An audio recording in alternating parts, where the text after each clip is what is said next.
السلام علیکم. وعلیکم السلام. میں نے آپ سے اپنی نا بہن ہے ان کی بیٹی کے رشتے کے لیے بات کرنی ہے. تو وہ یہ پوچھنا تھا کہ ان کا جہاں بھی رشتہ کرتے ہیں نا وہاں پہ کوئی نہ کوئی مسئلہ ہو جاتا ہے.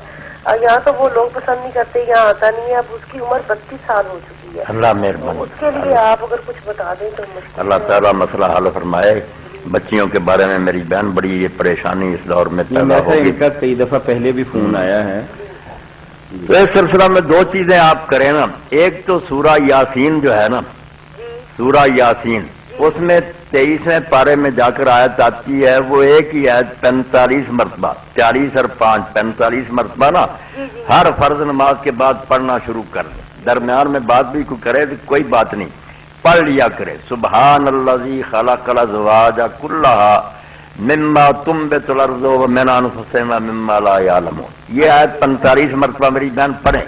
اور جب کوئی آئے نا, شکر ہے کہ کچھ لوگ آتے ہیں, تو پھر آپ اس دن یہ کریں کہ مہمانوں کی آمد سے پہلے نا 45 مرتبہ سورہ فاتحہ الحمد شریف بسم اللہ سمیت نا یہ پوری پڑھ کر جو چیز مہمانوں کی خدمت میں پیش کرنے کا ارادہ رکھتی ہیں نا اس پر دم کر دیں, پھونک مار دیں اور انہیں پیش کریں. انشاءاللہ اللہ تعالیٰ مسئلہ حل کرے گا.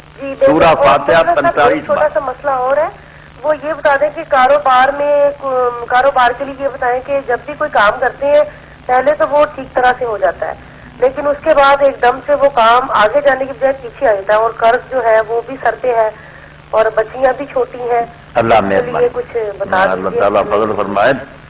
آپ یا مغنی جو ہے نا 1100 مرتبہ دن رات میں کسی ایک وقت رات پڑھ لیں, دن کو پڑھ لیں, 24 گھنٹوں میں ایک بار ضرور یہ نا 1100 بار یا مغنی پڑھیں. انشاءاللہ اللہ غنی کر دے.